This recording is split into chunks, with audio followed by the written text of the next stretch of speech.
एक दिन खाली बैठे मैंने फेसबुक पर एक अनजाने आदमी को फ्रेंड रिक्वेस्ट भेज दी, जो दिखने में बहुत हैंडसम था। उस आदमी ने उसी रात फेसबुक पर मेरी भेजी फ्रेंड रिक्वेस्ट एक्सेप्ट कर ली। तुम्हें पता है कि तुम इस साड़ी में कितनी खूबसूरत लग रही हो, उसने मैसेज किया। थैंक्स, मुझे भी तुम्हारी डीपी अच्छी लगी।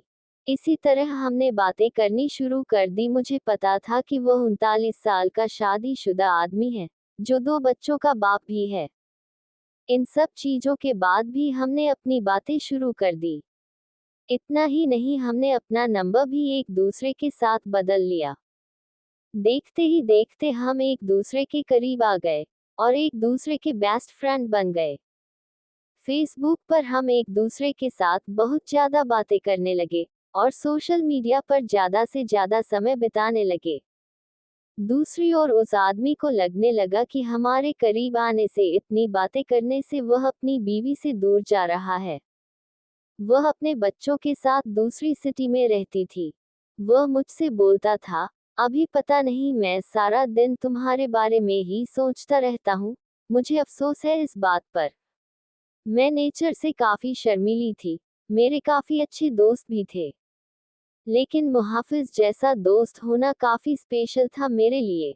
1 महीने की चैटिंग के बाद हमने स्काइपिंग करना भी शुरू कर दिया। हम उस पर बातें कम और एक दूसरे को घंटों निहारा ज्यादा करते थे। एक रात वह मेरे साथ वीडियो कॉल पर था। उसने बोला, ऐसे देखते देखते कहीं प्यार ना हो जाए। खैर, अब हम रोज ही वीडियो कॉल करने लग गए। हम इतने पास आ चुके थे कि अब हम एक रियल कपल की तरह बिहेव करने लगे थे। हम रोमांस करते, एक दूसरे को चिढ़ाते और थोड़ी लड़ाइयाँ भी करते। कहने का मतलब था कि एक 17 साल की लड़की को 39 साल के आदमी से प्यार हो गया था। जिस तरह से प्यार की कोई उम्र नहीं होती, उसी तरह से हम दोनों को भी अपना रिश्ता बिल्कुल गलत नहीं लगा। हमें नहीं लगा कि हमने कुछ गलत काम किया है।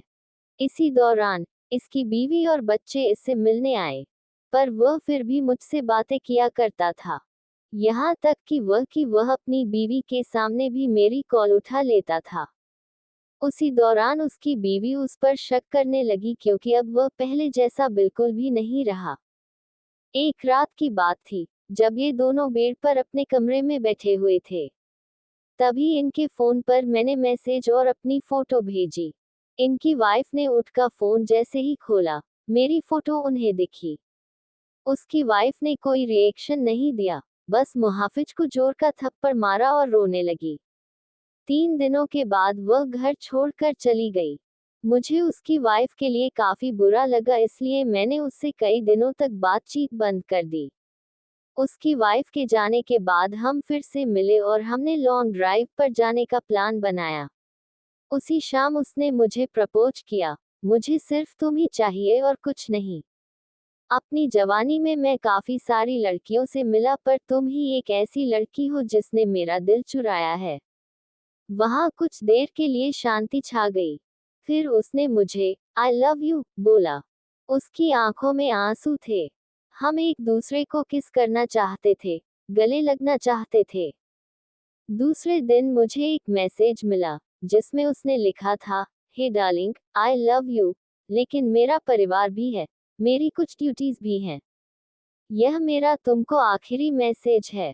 मुझे प्लीज कॉल या टेक्स्ट मत करना, मैं तुम्हें ब्लॉक कर रहा हूँ। मुझे ऐसा लगा कि मानो मैं शादी के बाद विधवा बन गई हूँ।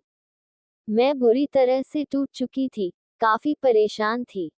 3 महीने बीत जाने के बाद मैं एक लड़के के साथ रिलेशनशिप में आई। एक दिन मेरे पास किसी दूसरे नंबर से मुहाफिज का मैसेज आया, बानी, इज दैट यू? प्लीज मेरी लाइफ में दोबारा वापस आ जाओ, मैं तुम्हारे बिना नहीं रह सकता। मैं समझ गई कि यह उसी का नंबर है और फूट फूट कर रोने लगी। 1 घंटे की चैटिंग के बाद मेरा दिल फिर से पिघलने लगा। मेरे बॉयफ्रेंड को इन सब चीजों के बारे में कुछ नहीं पता था। मैंने उससे सब कुछ छुपा कर रखा था।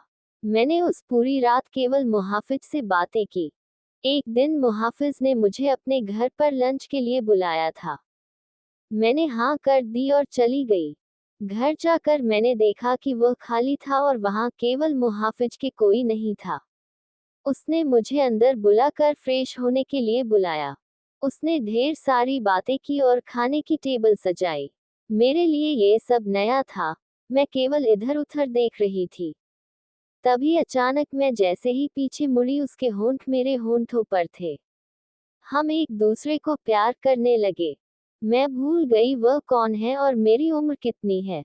वह पहला टाइम था जब मैं किसी के साथ प्यार कर रही थी, वो भी ये जाने कि हमने प्रोटेक्शन ली है या नहीं।